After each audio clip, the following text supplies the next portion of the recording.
Today we received a request to review zelfstore.com. So let's take a look here.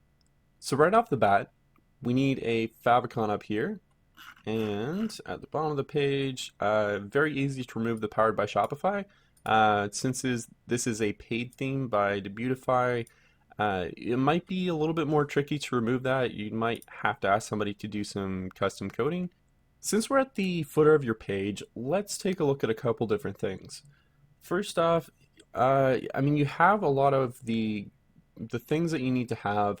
However, there's too much going on here. So the contact us, you should just leave that within the contact us here. And it looks like you have all the full information except for the fact that I believe here it actually tells us your location. So you might want to put that within here somewhere. But then it frees up, full column of space here. Next thing, you can free up this column here if you add an About Us quick link. So that's something that you could add here, and you can go in a little bit more detail about what your brand is, what makes your company the way it is, that sort of thing. It's great that you've got a Facebook and Instagram link. Those are great, and social media is a great outlet. And just for organization's sake, you might want to move the newsletter sign up to the right. Totally up to you. Typically how it looks like, but it's not a really big deal. So now let's take a look at your header. So there's a couple things. First off, there's no drop-down menu for Shop Now, and it brings you to your products. It doesn't bring you to your collection page. So if somebody were to click on Shop Now, they're, faced with all their products and it's not filtered at all. So I'd recommend turning this into all of your collections, and this one probably also all of your collections. Either that or maybe, this week's favorites or something to that accord. But I definitely recommend having that drop down with the different collections that you have. So if those links were properly set up, then this is what the customer would be faced with, and then they can select between those two catalogs that you currently have in existence, and then they're directed to a page that has products they actually want to purchase. So now let's take a look at your website SEO. So for your homepage, if somebody were to look it up on Google, this is what they'd find. Now, it's great that you have the correct image there and you have the name of your store, but there's nothing in the description here. And you can also add a little bit to your title as well. So if you have like a slogan or something, you could be like, Zelf,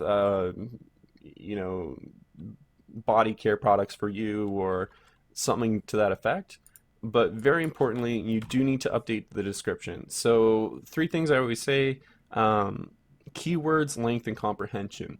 You want to ensure that you have a number of keywords in there that are basically what you would search if you were a customer looking for your products. So, make sure that you have those keywords in there. Length, make sure that you try and keep it under 100 characters. After that, Google puts less emphasis on anything that you put there, and at a certain point, it'll just cut off. So you want to make sure that you limit it to 100 characters.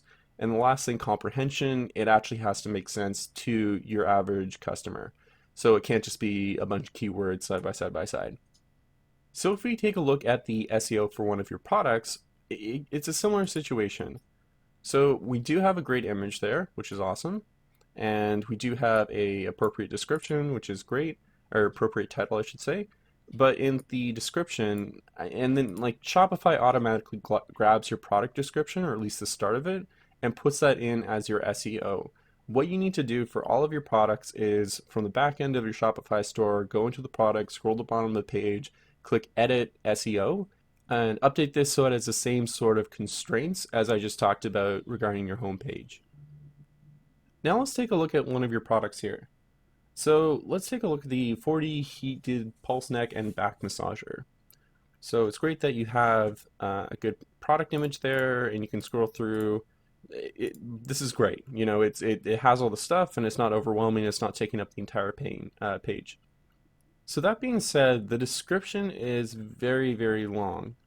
And there are some pros and cons. For this type of product, I'm gonna assume that customers are gonna want to know the details of it and how it actually works and why they should actually purchase it. So I mean, it's not necessarily a bad thing. Just do try and keep your descriptions, short as possible. I think that this is adequate for this type of product, but for other products that are more simplistic, you might want to make sure that your description isn't too long. The other thing is, it's good that you have product reviews because that can inspire a lot of trust in customers. The only thing is that all of your product reviews are 5 out of 5. And that can actually encourage distrust from your customers because to them it starts to feel sketchy that everybody absolutely loves this product.